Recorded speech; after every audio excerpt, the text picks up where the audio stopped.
Hello बच्चों, अब ये सवाल क्लास 10 का रियल नंबर का है जहाँ पे पूछा जा रहा है एचसीएफ क्या है किसी दो पॉजिटिव इंटीजर के बीच का। देखो यहाँ पे बोल रहा है कि एक्स ए का वैल्यू ए और बी दो पॉजिटिव इंटीजर है। देखो यहाँ पे लिखा हुआ है if two positive integers A and B are written as A is equals to X cube Y square and B is equals to X Y cube. तो बोल रहा है कि ये दोनों और एक्स और वाई दोनों प्राइम नंबर है।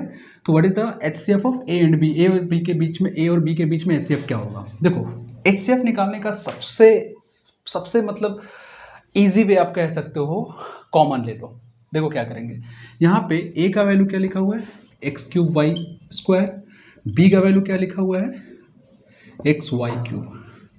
ये दोनों के बीच में कॉमन क्या है, देखो इन दोनों के बीच में कॉमन क्या है, इन दोनों के बीच में कॉमन क्या है, एक्स कॉमन है।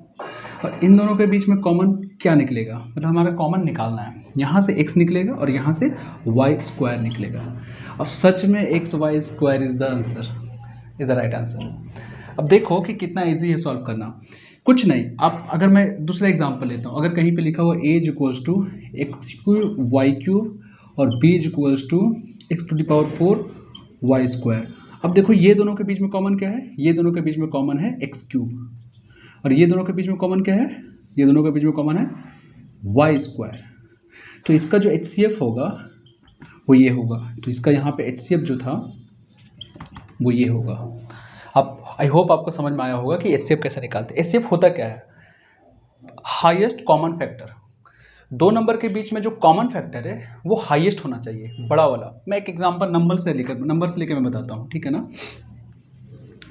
मैं एक नंबर लेता हूँ, फॉर एग्जांपल मैंने यहाँ पे 12 ले लिया और यहाँ पे 18 ले लिया, ठीक है। अब अगर इसको मैं सॉल्व करूँ, मैं यहाँ पे करता हूँ, ठीक है। 12 और 18 को मैं अगर 12 को 2 से डिवाइड करता हूँ, इसको 2 से डिवाइड करता हूँ तो पॉसिबल है, ठीक है। अब 12 को मैं 3 से डिवाइड कर रहा हूँ, 18 को मैं 3 से डिवाइड कर रहा हूँ तो भी पॉसिबल है। मैं एग्जैक्ट वैल्यू लिख देता हूँ ताकि आप समझ पाओगे। एक मिनट, जस्ट अ मिनट। यहाँ पे मैंने 12 को 2 से डिवाइड किया, 6 हो गया। यहाँ पे 18 को 2 से डिवाइड किया, 9 हो गया, ठीक है। अगेन मैं यहाँ पे 12 को 3 से डिवाइड किया, 4 आया। अब वही 12 को 18 को 3 से डिवाइड किया, कितना आएगा, 6 आएगा। अब यहाँ पे 12 को मैंने 6 से डिवाइड किया, 3 आया, 2 आएगा। और यहाँ पे 18 को 6 से डिवाइड करेंगे हम लोग तो यहाँ पे 3 आएगा। अब ऐसा कोई और नंबर है जो दोनों को डिवाइड कर पाएगा क्या? 12 कर पाएगा? नहीं। 9 नहीं। अब कोई भी नंबर 6 से बड़ा नहीं है जो दोनों को डिवाइड कर पाएगा। मतलब 6 दोनों में ऐसा कॉमन नंबर है जो दोनों को डिवाइड कर पाएगा। यहाँ पे ये जो कॉमन निकाले थे वही था। अगर यहाँ पे 12 ले लेते हैं और यहाँ पे 18 ले लेते हैं तो इसको लिख सकते हैं 6 इंटू 2, इसको लिख सकते हैं 6 इंटू 3। दोनों में कॉमन क्या है, दोनों में 6 कॉमन है। हम लोग 6 कॉमन लेंगे तो ये हो जाएगा 2 और 3, और जो कॉमन बाहर आएगा इसी को हम लोग बोलेंगे एचसीएफ। इस कॉमन को ही हम लोग बोलेंगे एचसीएफ। आई होप आपको ये समझ में आया होगा कि एचसीएफ होता क्या है, ठीक है ना।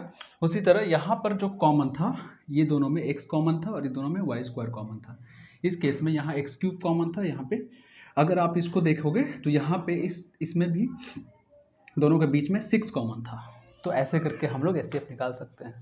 तो अब आप बताना कि अगर आपके लिए क्वेश्चन है, मैं क्वेश्चन लिख देता हूँ कि अगर ए का value x square y cube z है और बी का value x Y cube c है, ठीक है, तो इन दोनों के बीच में एचसीएफ क्या होगा। अपना आंसर कमेंट बॉक्स में ज़रूर देना। ये रहा क्वेश्चन, ठीक है ना। इनके बीच में एचसीएफ निकालना है, ठीक है।